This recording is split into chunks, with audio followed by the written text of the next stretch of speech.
श्री गणेशाय नमः। पाप मोचनी एकादशी, चैत्र कृष्ण पक्ष।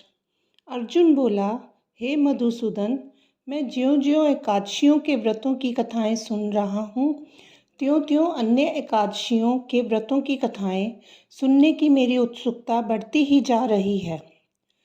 हे श्री कृष्ण, अब कृपा कर आप चैत्र मास के कृष्ण पक्ष की एकादशी के बारे में बतलाइए। इस एकादशी का नाम क्या है? इसमें कौन से देवता की पूजा की जाती है तथा इसका व्रत करने की क्या विधि है? हे गोपाल, ये सब मुझे विस्तार पूर्वक बताने की कृपा करें। श्री कृष्ण भगवान बोले, हे पांडुनंदन, एक समय यही प्रश्न पृथ्वीपति मानधाता ने लोमश ऋषि से किया था। जो कुछ लोमश ऋषि ने नृपति मानधाता को बताया था, वही मैं तुमसे कहता हूँ। धर्म के गुह्यतम रहस्यों के ज्ञाता राजा मानधाता ने लोमश ऋषि से पूछा, हे महर्षि, मनुष्य के पापों का मोचन किस प्रकार संभव है? कृपा कर कोई ऐसा सरल उपाय बताएं जिससे सहज ही पापों से छुटकारा मिल जाए।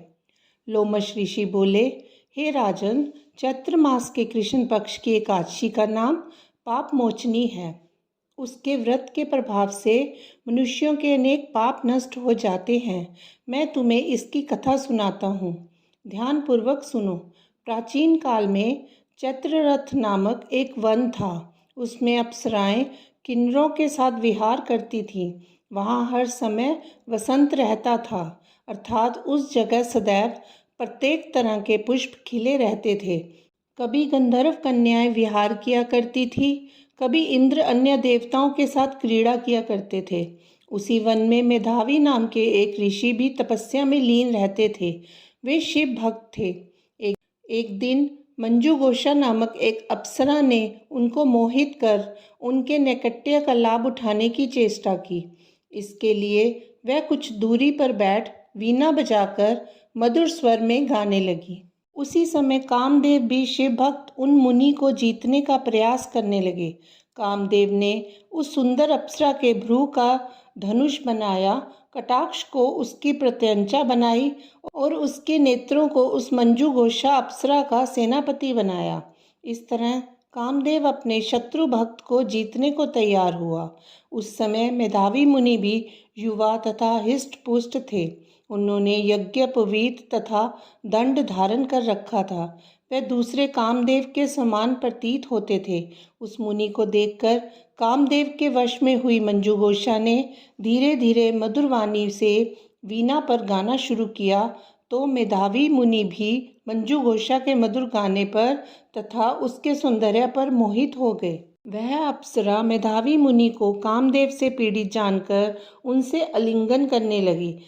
मेधावी मुनि उसके सौंदर्य पर मोहित होकर शिव रहस्य को भूल गए और काम के वशीभूत होकर उसके साथ रमन करने लगे। उन मुनि को काम के वशीभूत होने के कारण उस समय दिन रात का कुछ भी ध्यान ना रहा और बहुत समय तक वे रमन करते रहे। तदुपरांत मंजू घोषा उस मुनि से बोली, हे मुनि, अब मुझे बहुत समय हो गया है, अतः स्वर्ग जाने की आज्ञा दीजिए। उस अप्सरा की बात सुनकर मुनि बोले, हे सुंदरी, संध्या को तो आई हो, प्रातःकाल होने पर चली जाना। मुनि के ऐसे वचनों को सुनकर अप्सरा उनके साथ रमन करने लगी। इसी प्रकार उन्होंने साथ साथ बहुत समय बिताया। एक दिन फिर मंजू घोषा ने मेधावी मुनि से कहा, हे देव, अब आप मुझे स्वर्ग जाने की आज्ञा दीजिए। इस बार फिर मुनि ने कहा, हे सुंदरी, अभी तो कुछ भी समय नहीं व्यतीत हुआ है, अभी कुछ समय और ठहरो। इस पर वह अप्सरा बोली, हे मुनि, आपकी रात्रि तो बहुत लंबी है। आप स्वयं ही सोचिए कि मुझे आपके पास आए कितना समय हो गया। अब और अधिक समय तक ठहरना क्या उचित है? उस अप्सरा की बात सुनकर मुनि को समय का बोध हुआ और वह गंभीरता पूर्वक विचार करने लगे। जब उन्हें बोध हुआ कि उन्हें रमन करते करते 57 वर्ष व्यतीत हो चुके हैं, तो उस अप्सरा को वह काल का रूप समझने लगे। इतना अधिक समय भोग विलास में व्यर्थ हो जाने पर उन्हें बड़ा क्रोध आया। वे अत्यंत क्रोधित हुए और उस तप नाश करने वाली अप्सरा की तरफ भ्रिकुटी तान कर देखने लगे। उनके अधर कांपने लगे और इंद्रियां बेकाबू होने लगी। क्रोध से थरथराते स्वर में वह उस अप्सरा से बोले, अरे दुष्टा, मेरे तप को नष्ट करने वाली, तू महान पापिन और दुराचारिणी है। तुझे धिक्कार है। अब तू मेरे शाप से पिशाचिनी हो जा। उन मुनि के क्रोध युक्त शाप से वह पिशाचिनी हो गई। फिर व्यथित होकर बोली, हे मुनि, अब मुझ पर क्रोध को त्याग कर प्रसन्न होइए और कृपा करके बताइए कि इस शाप का निवारण किस प्रकार होगा।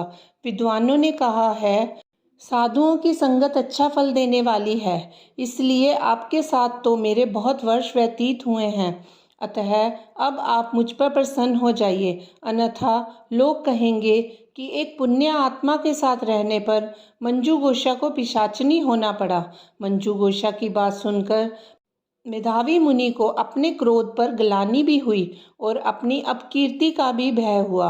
अतः पिशाचनी बनी मंजू घोषा से उन्होंने कहा, तूने मेरा बड़ा बुरा किया है, परंतु फिर भी मैं तुझे इस शाप से छूटने का उपाय बतलाता हूँ। चैत्र माह के कृष्ण पक्ष की जो एकादशी है उसका नाम पाप मोचनी है। उस एकादशी का व्रत करने से तू पिशाचनी की देह से छूट जाएगी। इस प्रकार मुनि ने उसको समस्त विधि बतला दी। फिर अपने पापों के प्रायश्चित के लिए वे अपने पिता च्यवन ऋषि के पास गए। च्यवन ऋषि अपने पुत्र मेधावी को देखकर बोले, रे पुत्र, तूने ऐसा क्या किया है? तेरे समस्त तप नष्ट हो गए हैं, जिससे तुम्हारा सारा तेज क्षीण हो गया है। मेधावी लज्जा से सिर झुकाकर बोले, पिताजी, मैंने एक अप्सरा से रमन करके बहुत बड़ा पाप किया है। इसी पाप के कारण संभवतः मेरा सारा तेज और मेरे तप नष्ट हो गए हैं। कृपा करके आप इस पाप से छूटने का उपाय बतलाइए। च्यवन ऋषि बोले, हे तात, तुम चैत्र मास के कृष्ण पक्ष की पाप मोचिनी एकादशी का विधि तथा भक्ति पूर्वक व्रत करो, इससे तुम्हारे समस्त पाप नष्ट हो जाएंगे। पिता के वचनों को सुनकर मेधावी ऋषि ने पाप मोचनी एकादशी का विधि पूर्वक उपवास किया। उसके प्रभाव से उनके समस्त पाप नष्ट हो गए। मंजू घोषा अप्सरा भी पाप मोचनी एकादशी का व्रत करने से पिशाचिनी की देह से छूट गई और सुंदर रूप धारण करके स्वर्ग लोक चली गई। लोमश मुनि बोले, हे राजन, इस पाप मोचनी एकादशी के प्रभाव से सब पाप नष्ट हो जाते हैं। इस एकादशी की कथा के श्रवण व पठन से 1000 गोदान करने का फल मिलता है।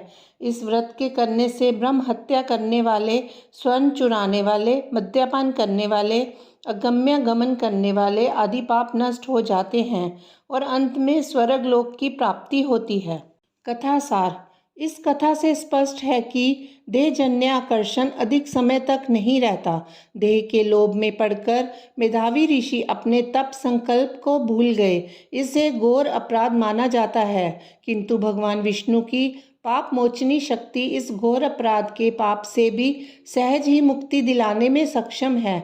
जो प्राणी सत्कर्मों का संकल्प करके बाद में लोभ लालच और भोग विलास के वशीभूत होकर अपने संकल्प से गिर जाते हैं, वे घोर नरक के अपराधी होते हैं। किंतु पाप मोचनी सभी पापों से मुक्त करके प्राणी को स्वर्ग का अधिकारी बना देती है।